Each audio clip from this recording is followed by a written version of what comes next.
Hello friends, देखें आज हम बात करेंगे इस प्लांट के बारे में। तो फ्रेंड्स, इसकी कटिंग मैंने लगभग मार्च में आई थिंक लगाई थी, तो 1.5 महीने हो गए हैं। तो कभी कभी ऐसा होता है ना कि कुछ कटिंग्स जो है थोड़ा देर से लगती हैं, कुछ कटिंग्स 2 हफ्ते में लग जाती हैं, यानी कि रूट्स बनने लगती हैं। तो सभी प्लांट्स की अलग अलग नेचर होती है, कुछ जल्दी लगती हैं, कुछ में मतलब रूट्स जल्दी बनती हैं, कुछ में थोड़ा देर से बनती हैं। जैसे एडेनियम वगैरह हैं, उसको भी लगभग 1.5 से 2 महीने लग जाते हैं रूट्स बनाने में।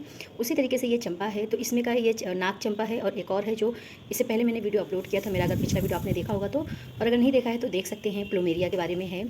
तो वो जो नॉर्मल प्लूमेरिया होता है, देसी वैरायटी होती है, वो तो मेरे ख्याल से 1 हफ्ते के बाद ही उसमें रूट्स बनना स्टार्ट हो जाती है, यानी कि 15 दिन में बिल्कुल अच्छी तरीके से रूट्स बन जाती हैं। लेकिन ये वाला थोड़ा देर से लगता है। बरसात के मौसम में थोड़ा जल्दी लग जाता है, लेकिन अभी जो मैंने मार्च में लगाया था तो थोड़ा इसको टाइम लगा, लगभग 1.5 महीना लगा। लेकिन पत्तियाँ फ़ौरन ही स्प्राउट इसमें निकलने लगे थे, जैसे कि छोटे छोटे से ग्रीन ग्रीन, ये देखेंगे आप इस तरीके से, तो बहुत सारे निकल रहे हैं। तो अब इसमें रूट्स भी बन गई है। मैंने इसको निकाल कर देखा था तो इसमें रूट्स बन चुकी हैं। देखिए मैं आपको दिखाती हूँ, बहुत ही छोटी छोटी सी अभी आपको दिख रही होंगी, ये देखें। तो अब इसमें रूट्स बनना स्टार्ट हो गई। तो एक मैंने पहले निकाल के देखी थी, उसमें बनी हुई थी। अब ये मैंने आपके सामने दूसरी निकाली है।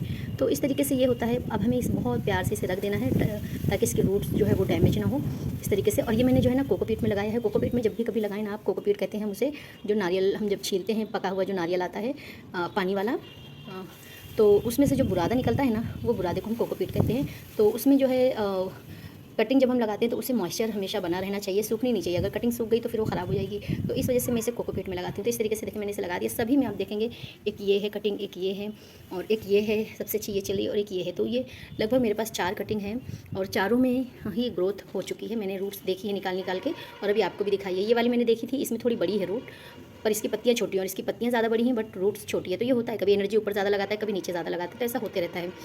तो कोई नहीं, बस इसी तरीके से हम नई नई चीज़ें सीखने को मिलती है गार्डनिंग में हमें। तो एक्सपेरिमेंट करते रहें। नए नए पौधे हैं, कहीं पे भी आप कटिंग्स वगैरह जाते हैं, फ्रेंड सर्कल में जाते हैं, रिश्तेदारों में जाते हैं, या फिर गार्डन वगैरह में जाते हैं, तो वहाँ से छोटी छोटी कटिंग आप ला सकते हैं इस तरीके से, और लाकर फ्री के प्लांट अपने घर में लगाएं। क्योंकि इनको लगाना बहुत ही ईजी है, बहुत ही ईजी टू ग्रो है। और सबसे पहली चीज़ जो हमें ये होता है ना कि ज़्यादा केयर नहीं करनी पड़े। तो ये पौधा एक ऐसा है ना कि ये अभी बरसात, अभी तो इसमें मैंने प्रूनिंग कर दी थी, तो अभी इसमें बर्ड्स नहीं आएंगे, जो इसका मदर प्लांट है। बट ये नवंबर तक के बहुत अच्छी ब्लूमिंग करता है भर के, यानी कि जो देसी वाला प्लूमेरिया ना, उससे ज़्यादा मुझे ये वाला पसंद है, नाग चंपा। इसे हम नाग चंपा कहते हैं। नाग चंपा भी क्यों कहते हैं, देखिए मैं आपको दिखाती हूँ कि जो इसकी ये है ना, देखें इसकी पत्तियाँ जो होती हैं वो सांप की तरह फन फैलाए हुए होती हैं। नीचे से पतली होंगी और ऊपर आके ये इस तरीके से फन फैला देती है, इसलिए हम इसे नाग चंपा के नाम से जानते हैं। तो ये मुझे ज़्यादा पसंद है। ज़्यादा पसंद इसलिए कि इसमें बहुत ज़्यादा फ्लावरिंग होती है। आप इसे लगाएं और लगा कर देखें, आप खुद देखेंगे तो आपको समझ आएगी। तो बहुत ज़्यादा फ्लावरिंग इसमें होती है, इसलिए मुझे ये बहुत ज़्यादा पसंद है। और इसमें बहुत सारे, नाग चंपा में तो नहीं कहूँगी, लेकिन जो देसी प्लूमेरिया है उसमें बहुत सारी वैराइटीज़ आने लगी हैं, बहुत सारे कलर्स आने लगे हैं।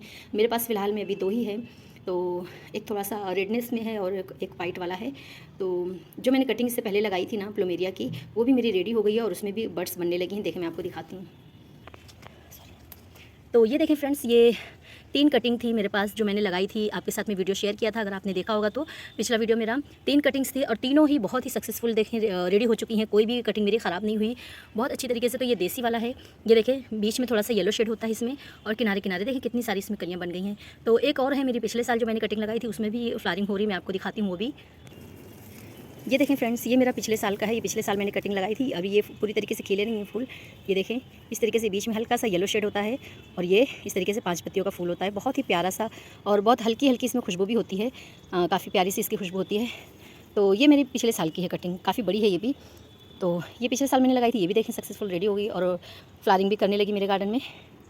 तो फ्रेंड्स, बस काम करते करते काफ़ी थक गई थी। आपको मेरी सांस से पता चला होगा, मेरी सांस काफ़ी फूल रही है, क्योंकि ना जब गार्डनिंग का हम काम करते हैं तो बहुत ज़्यादा घास उगी हुई थी इस टाइम पे। हालांकि मैंने भी रमज़ान के बाद ही निकाली थी घास, लेकिन फिर भी बहुत ज़्यादा निकल गई। तो बस वही सब निकालते निकालते मेरी नज़र उस पर भी पड़ी, प्लूमेरिया पे, नाग चंपा पे। तो मैंने देखा कि उसकी रूट्स बन गई है, क्योंकि उसे मैंने बहुत छुपा कर, कभी भी कटिंग लगाए ना तो उसको डायरेक्ट धूप में नहीं रखें, बिल्कुल छुपा कर उसे रखें कि हवा मिले उसे, और धूप की रोशनी तो मिले बट उसको धूप ना मिले, तभी वो कटिंग हमारी सक्सेसफुल रेडी होती है। और अगर डायरेक्ट आप धूप में रख देंगे ना, तो उस कटिंग का जो मॉइस्चर होता है वो उड़ जाएगा और कटिंग आपकी सूख जाएगी। तो उस मॉइस्चर को बनाए रखने के लिए आपको उसको बिल्कुल शेड में आपको छुपा देना है। बस ये ध्यान रखें कि उसमें आप याद रखें कि आपने कहाँ पे रखी है, तो उसमें पानी का छिड़काव करते रहें, क्योंकि उसकी मिट्टी जो है वो सूखनी नहीं चाहिए। अगर मिट्टी सूख गई तो फिर कटिंग में जो मैंने जैसे पहले कहा कि मॉइस्चर बना रहना चाहिए, तो अगर मॉइस्चर नहीं होगा उसमें तो वो फिर कटिंग हमारी ख़राब हो जाएगी। तो उम्मीद करती हूँ फ्रेंड्स आपको मेरा वीडियो अच्छा लगा होगा। अगर अच्छा लगा तो लाइक शेयर एंड सब्सक्राइब ज़रूर कर दें, और बने रहें इसी तरीके से मेरे साथ में, अपना प्यार देते रहें और मुझे सपोर्ट करते रहें। Thanks for watching, bye.